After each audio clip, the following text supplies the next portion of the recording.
Hi everyone, it's Dean. Hope you're having a great day wherever you may be. Welcome. This is part of our Choose Life video series. And today I am so excited about what we're getting ready to share with you. I recently had the opportunity to meet a young lady whose story really grabbed my heart.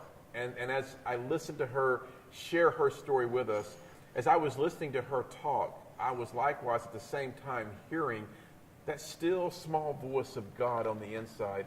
And I knew what he was saying, that this young lady's story needed to be told, but maybe more importantly, needed to be heard.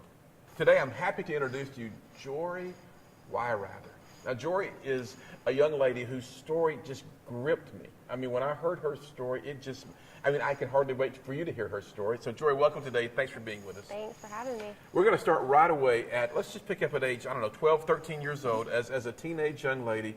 Tell us what life was like for you at that point in your life. Well, I was a freshman in high school. From outside looking in, everything was perfect, but outside of that, from the illusions that everybody had, it was as far from perfect as it could be. So from the outside, if your friends were in school with you, or you were spending time together, your friends probably didn't really know anything was going on. Right. I played softball. I was involved at church. I was involved with activities at school, but nobody really knew the Jory that happened outside of school hours. So, what were some of the things that no one knew about in your life at 13, 14, 15 years old? Well, most people didn't know that my dad was an alcoholic and didn't have a job. We paid our bills from me and my mom cleaning houses when I got done with school. My mom and dad didn't have a good relationship. They didn't spend any time. Most of the time, my dad was, not at home, or when he was at home, he was, very mean and just drinking. So that nobody really knew any of that. Maybe from what you're saying, your mom and dad weren't connected. Right. Oh, no. So that there was no family unit to speak of. Your dad was probably not really there, even though he may have been there, he wasn't there. Right. And so at 13 or 14 years old, you're basically for a lot of the time, you're on your own, if we can say it that way. Yeah. And what does that make a 14-year-old young lady feel like? What does that do to you? I mean, it felt like I had no control in my life. I went to school, tried to make good grades, went and played sports if I had sports that day, and then came and cleaned a house, came home, did my homework so I could have a better future, and then tried to stay out of my dad's hair and, went to bed. So maybe you understand the pain that Jory's talking about, that, she had no control in her life. Nothing seemed to be in her control. Nothing was really going the way she wanted it to go. But did you hear what she said? She was moving forward in her education in an effort to do something that she said was what? To make her life better. And so let's move forward to the one thing that you seemingly seemed to bring you control. And what was that? I cut. That's how I had control of my life. I was always raised in church. Right. But at that point, my dad loved alcohol more than he loved me and my brother. He couldn't stay sober to be there when nobody else was. My mom was a great mom, but she just couldn't deal with what life had thrown at her then. So she left, and I knew that God loved me, but I figured if my parents weren't there for me and my dad chose alcoholism and drugs over me and my brother, that how could the creator of the universe love us? We didn't deserve that, so we didn't deserve the love, and it just Didn't compute. Yeah, I just couldn't grasp that. Maybe you're a dad like that today, or maybe you're a mom like that today. This does not mean that you're a bad person. It just means there's a real enemy who has a mission of John 10:10 that says he's come to kill, steal, and destroy. And so maybe it's time to begin to understand that as we move forward on this journey we know as life, we do so with this intangible asset of hope to move forward knowing that God has a plan and that the enemy has lost. You see, we've already won the war. These little battles we fight on this thing called life, if we stand on the word, if we declare the word, if we believe the word, we're going to see the word produce results. Joy, let's talk a little bit more about the cutting. How serious did it get for you? It was to a point where I couldn't function. revolved my whole day around when I was going to be able to cut. I couldn't go anywhere without having, and not just cutting, it was, I guess, more as a whole of self-harm. You know, if I couldn't get to something sharp, you know, I could carry a lighter and burn myself. Or if I was at a friend's house and didn't have anything, you know, then I could be like, oh, I'm, you know, going to curl my hair and accidentally drop the curling iron on my arm or something like that. So it was, my whole world was, because I was just overwhelmed. Right. You know, that was the only thing that, you know, helped me get through the day. In those moments of just pure darkness and wondering, I wonder, did you ever have that moment when you went, God, are you there? I had a moment right before I went to nursing school, and I was like, God, if you were there, like, you have to give me a break. I just can't take it anymore. Right. You know, and, you know, there were a couple where I would see a little glimmer, you Right. know, of hope, and, you know, I'd be like, all right, this is it, but, you know, then something else would happen, or something else would fall through the cracks, or, you know, so it was just one thing after the other after the other. So on New Year's Eve, 2014, and the next day I knew I had to be at a case. The whole hospital was closed. I knew I had already missed Christmas with my family, the joys of being a nurse. I missed, you know, I knew tomorrow, like, I couldn't obviously do anything on New Year's Eve. I couldn't do anything New Year's Day because I had to be at the hospital for a scheduled procedure. So I was just feeling really alone. I was, you know, didn't really have a lot of friends there yet, wasn't connected with a lot of people, didn't really have a home church. I didn't, you know, things just weren't going good. And so I came home from work and I took probably half a bottle of sleeping pills and I drank a bottle of wine and I cut myself really, really badly. And I had to wake up a couple times in the night, you know, to put more things on my arm because it was bleeding really, really bad. And so I went to work the next day and I called my best friend that was there and I said, I think I'm in trouble. I need you to come to the hospital and stitch me up.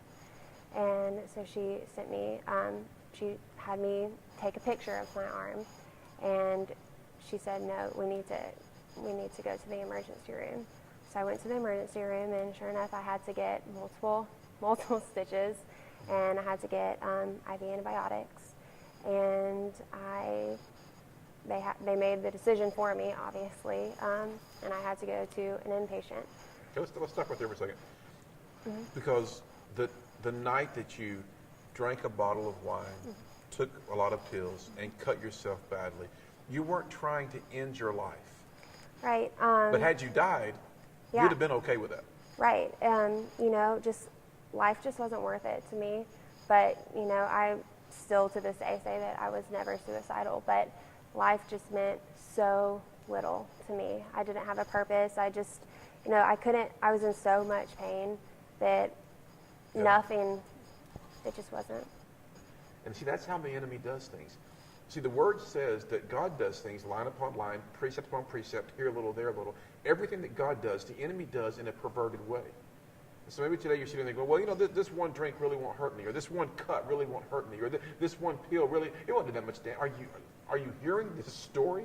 She literally almost died. Her best friend had to come take her to an emergency room. She had to have multiple stitches. She had to have antibiotics pumped into her. And now she is in an inpatient treatment center, and we go from there. Yep, I had all of my medical rights taken away from me. I couldn't make decisions for myself anymore. You had all, like, your basic necessities pretty much taken away from you. You know, you had no doors. You had no doors to, or a curtain for a shower. You know, you couldn't have shoelaces. You couldn't have drawstrings in your pants. So we had to wear gowns, but then, you know, the strings had to be cut really short, and, you know, you had to be on a specific time. You know, people sat there while you ate. You weren't allowed to have even a fork. You know, you had to have plastic silverware. You had to show them your mouth after you had the medicine that they made you take. You know, it was just awful. You see, all of this began way back here at 12 years old. And to move forward to when you were, what, at 22, 23 years old? Is that when 22. this happened? So from 12 to 22, all of these things are happening in Jory's life. And at 12 years old, at 13, 16, 17, she never dreamed that she was going to end up in an inpatient treatment center with no rights whatsoever. Right. But then life begins to change. So then after I got out of my inpatient, I had to go to an extensive outpatient Right. facility for 2 more months. So I was out of work for 3 months. It was awful. Because that's where your value was. Right. You found your self-value in what you did as Right. this nurse, right? Well, and you know, I still, like, my best friend, you know, she obviously knew about and helped me, you know, encouraged me to go to therapy, and obviously I was able to trust her enough when I needed help the most, you know, but nobody else knew, you know, so unexpectedly I'm not at work for 3 months. I mean, like, how do you explain that? So, you know, I had so much anxiety and still pain, and, you know, I felt like, again, I had all my control because I couldn't even be in charge of my own recovery because that was taken away from me, being forced to go to treatment. Right. And so I was very bitter, and after getting out was the hardest part, even harder than being in the hospital. It was so much harder because the one thing that I had that, you know, helped me survive, or, you know, it was taken away from me. And I was being monitored very closely. You know, people had to walk on eggshells around me. You know, I had to go and explain to my manager at work. And, you know, I was just very bitter. I was in probably an even darker time than I was when I was that New Year's night. Right.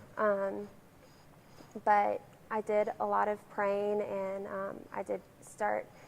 I found a church where I was living at, and I got very involved there. And I started seeing a therapist that was fantastic. And, you know, she said that even though, you know, you didn't have the option to go to the hospital, like, this is still your recovery. You are still the one there. And, you know, so I did a lot of soul searching, you know, and I realized that I did have some of that taken away from me, but I was still the one every day choosing not to make those decisions anymore. And in that, I kind of came to peace about myself, and I realized that, you know, no matter what, you know, life has, like, God does have a purpose for you, because, I mean, I was so reckless. Right. That I should have not been alive. And so God does have a purpose for me. And I said, you know, obviously my plans were much smaller than God's, because I should have died. But there's a reason that I'm still alive. And so that kind of, you know, gave me hope to maybe there is a future. Maybe there is something bigger about life that I don't know about. So what would you say? There's a camera right here. What would you say to the young lady out there today who, she's not where you are right now, but she's where you were? Right. What would you say? Just take 15, 30 seconds and just whatever you want to say to that young lady who needs hope.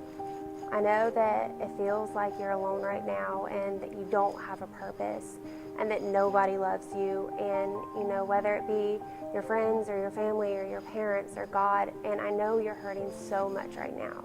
But just get through today and go hour by hour and minute by minute, and know that one day there's going to be a purpose to your life, and there's so much hope, and you're not alone, and your story is going to change the world one day, and you can make a difference. Just don't give up on yourself today, wherever, and you'll get through it. We really do care about you.